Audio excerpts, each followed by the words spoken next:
नमस्कार. सातारा आवाजच्या बातमीपत्रात मी गुरुनाथ तुमचं मनापासून स्वागत करतो. सातारा नगर परिषदेच्या नगराध्यक्षपदी अमोल मोहिते विराजमान झाले. खासदार श्रीमंत छत्रपती उदयनराजे भोसले यांनी ॲडव्होकेट दत्ता बनकर यांच्या गळ्यात उपनगराध्यक्षपदाची माळ घातली.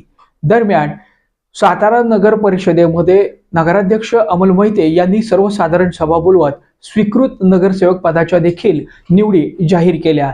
याचबरोबर स्थायी सभापतीच्या निवडींची संख्या देखील निश्चित करण्यात आली. सातारा नगर परिषदेच्या माध्यमातून कामकाजाला खऱ्या अर्थानं आता सुरुवात होणार आहे. दरम्यान साताराचे नगराध्यक्ष अमोल मोहिते यांनी नगर परिषदेमध्ये काम करणाऱ्या सर्वच नगरसेवकांना महाराष्ट्र अधिनियम 1965 ची मार्गदर्शक तत्व असलेली पुस्तिका ही भेट म्हणून दिलेली आहे.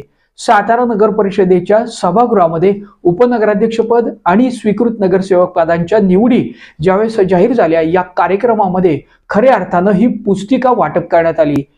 या पुस्तिकेचा अभ्यास सर्व विजयी आणि सर्वच सातारा शहरातील नगरसेवकांनी करावा अशी अपेक्षा यावेळी बोलताना नगराध्यक्ष तसेच पीठासीन अधिकारी अमोल मोहिते यांनी करून दिलेली आहे. वास्तविक स्वरूपात नगर परिषदेमध्ये सभागृहाचा प्रोटोकॉल काय असतो, नगर परिषदेमध्ये काम करणाऱ्या नगरसेवकांचं दायित्व काय आहे, एकूणच प्रशासकीय कामकाज करत असताना कशा पद्धतीनं आपला वावर, आपलं बोलणं, आपलं चालणं असलं पाहिजे आणि नागरिकांच्या न्याय हक्काचे रक्षण कसं करायचं, या सर्व बाबी नगर परिषद आणि पंचायत समितीचा महाराष्ट्र अधिनियम 1965 जे कायदा आहे याची खऱ्या अर्थानं माहिती यामध्ये दिलेली आहे. या मार्गदर्शक पुस्तिकेचा अभ्यास करून नगरसेवक कशा पद्धतीने कामकाज करतात हे पाहणं आता उत्सुकतेचं ठरणार आहे.